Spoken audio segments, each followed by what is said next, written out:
in Vegas here, Westgate Superbook, Bill Krackomberger, professional sports bettor, going to tell us how to make a living betting on sports. Wow, make a living is tough. Make a living is tough for most people. It's real simple though. Let's use the words make money, because that's what Joe Public wants to know. Make money. Well, I'll tell you, if you work a 40-hour job, if you work full time, real tough to make money long-term betting sports on your own, because you have to do so much back-tested data analytics. This is what we do. Me and my team work on this full time. This is not just a weekend warrior, have fun a couple days a week thing. This is a full-time deal. But you have to know lots of people in the industry. You have to know, let's just face it, I'm involved with different syndicate groups. Don't get crazy. Sports syndicate groups. You hear the word syndicate, everyone's, oh, you're really mafia. No. Syndicate groups there's only a couple different groups that bet each individual sport. And I, luckily enough, I have my feet on the ground with some of these guys. And you have to have those type of guys that put 40, 50, 60 hours a week into full-time sports betting. Trust me. Everyone wants to win. You guys all win. You guys all bet on the weekends. I know NFL and NBA stuff. You guys bet every night when you get home from work. Kel, very hard to win if you're working 40, 50 hours a week and you think you're going to win betting sports. Let's talk about getting the best of the number versus the best of the information. I think that there's an argument to be made for both sides. Which do you think is more important? Getting the best of the number is definitely important, and to have multiple sports books.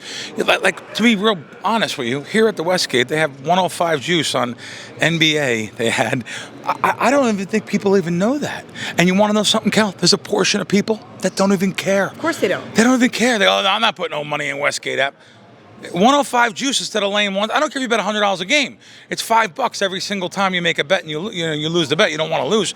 Having multiple outs, take your bankroll and split it among different sports books. I started with $1,000. I had $1,000, 30-some years ago, but I had $1,000. I'd sent $500 to 2 sports books. And literally, it's been great since then. Now I have multiple outs. You have to, because those little half points matter. The half juice matters. People think you have to win 52.38 to win money. Well, not if you have reduced juice. Not if you have multiple sports books, where there's a lot of places in this town where you get little half a points around key numbers, especially towards game time. Yeah, absolutely, towards game time. I think a lot of people don't realize that, yes, the lines, especially in the NFL, get sharper come Sunday. But also, there's going to be bookmakers out there that say, hey, you know what? We're going to go to 7.5. Well, some may stay at 7. Depending on which side you're looking for, you can find those advantageous numbers late. You picked the exact number.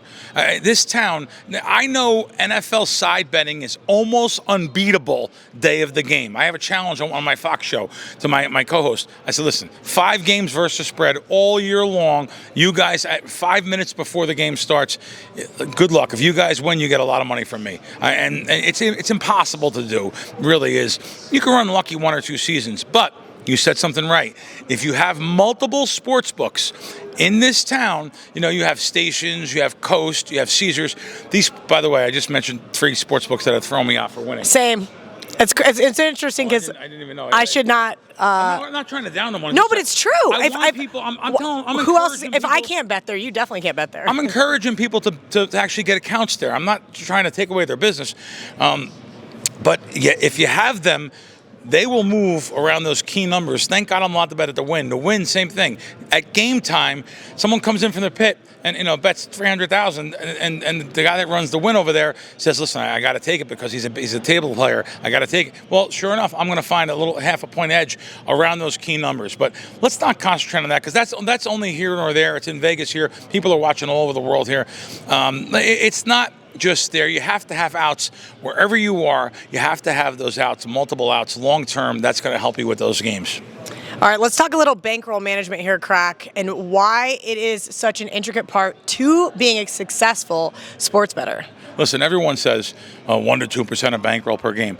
Even my guys back home on the East Coast, no one's betting. Even my own friends, they don't want to listen to me. Like, if they have $1,000 and they're coming to Vegas for the day, and what they're doing, real simple, they're betting $300 on 3 games. Like, they're sick. They can't help themselves. It's the human condition. We just want to, go crazy.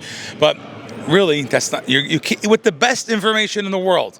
On my best weeks, if you don't have bankroll management, you're not going to win. You're not going to win money. You could have the great. Listen, like I said, I've worked with the sharpest syndicates in the world.